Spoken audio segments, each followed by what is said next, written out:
Anatin'ny fotoanan'ny asaramanitra sika amin'izao fotoana izao tsy afa misaraka amin'izany fetin'ny asaramanitra izany ny sakafo ny akoma amam-borona no tena mampiavaka antsika malagasy raha ny sakafo mafilotra no resahana ho an'ny mpivarotra azy ireny anefa dia mivelo taraina izy ireo satria tsy mitovy amin'ny isa-taona ny entana na ihany koa izany ny vorona lafon'izy ireo fa hita ho miatraika amin'ny isa-tokantrano ny olana sy ny krisy samihafa.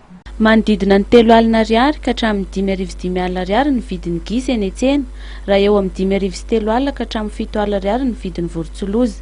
Ny gana kosa dia eo amin'ny 2 alina ariary eo ny iray. Tsy misy ny tsena raha nambaran'ireo mpivarotra koa amam-borona eny amin'ny sampanana Ambotrimanjaka na dia efa indray andro mialohan'ny asaramanitra aza. Ohatr'izao zay efa mandeha be ny tsena izao mbola tsisy lininina lafo ihany, mbola tsy vaky lôvo foana. Rehefa fety ohatr'izao vaintsisy ohatr'izao tena fandehanana fanaovan'ny olona fety ara no Pentecote a.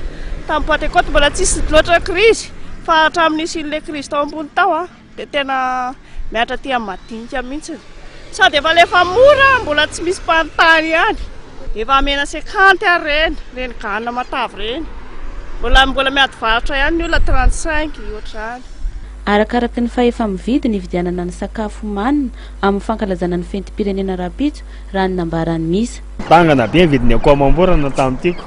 Nefa ny olona tsy manam-bola tsy maintsy mihafa. Arakaraka ny fahefa-mividy ihany io, mety akoho, mety gisa, mety vorontsiloza. Vorontsiloza zao va 1 million latsaka kely. Toy zao va 300 000. Tsara ny tsena tamin'ny fankalazana ny fetin'ny Paska sy ny Pentecoste raha oharina amin'izao fetin'ny fahaleovantena izao raha nambaran'ireo mpivarotra vorona hatrany.